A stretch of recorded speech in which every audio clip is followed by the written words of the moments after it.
કચ્છના રણોત્સવ સુધી જવા માટે ભુજથી ધોરડો સુધી કોઈ બસ સેવા ન હોવાથી જેની પાસે વાહનોની વ્યવસ્થા નથી તેવા પ્રવાસીઓ રણની ચાંદની માણવાથી વંચિત રહી જતા હતા, જેને ધ્યાનમાં રાખીને કચ્છ કલેક્ટરની સૂચના મુજબ એસટી વિભાગ દ્વારા દૈનિક ધોરણે 3 એસટી બસની સેવા ચાલુ કરવામાં આવી છે, જેથી સફેદ રણ જવા માંગતા પ્રવાસીઓ માટે વધુ એક સુવિધા ઉપલબ્ધ બનશે। સ્ટોરી રિપોર્ટ બાય કરણ વાઘેલા, ભુજ। આનો લાભ લેવા માંગતા હોય છે। મોટાભાગના લોકો તો બાય કાર આવતા હોય છે, પણ આપણા જે બાય બસ આપણે કાયમી મુસાફરો છે, બાય બસ જે આવવા માંગતા હોય બહારથી અથવા તો ભુજથી, એમને ધ્યાને રાખીને આપણે ભુજથી ધોરડો માટેની 3 ટ્રીપ કરી છે।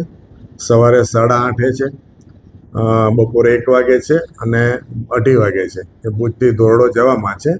ત્યાંનો રિટર્ન ટાઈમ છે 11:15, સાંજે 6 વાગે અને સાંજે 7 વાગે।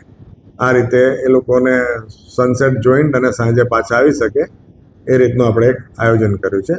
હાલમાં એ ટ્રેક ઉપર 2 મિડી બસથી સંચાલન કરીએ છીએ, એટલે જવા આવવામાં પણ અનુકૂળતા રહે, અને જો ટ્રાફિકનું પ્રમાણ વધશે તો આપણે એમાં મોટી બસનું વિચારીશું। એમાં મિડી બસ છે એટલે 30 મુસાફરો મુસાફરી કરી શકશે અને ભાડું છે લગભગ 115 રૂપિયા જેવું થાય છે। પ્રવાસીઓને અપીલ એ જ કે ભાઈ આ આપણે પ્રવાસીઓની સેવા માટે રણોત્સવની સિઝન દરમિયાન આ જે બસ ચાલુ કરી છે એનો મેક્સિમમ લાભ લે તો આપણે એવી મારી અપીલ છે।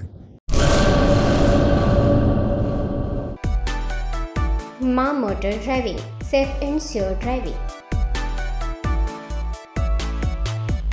ડ્રાઇવિંગ એ શોખ સાથે આપની મોટી જવાબદારી પણ છે।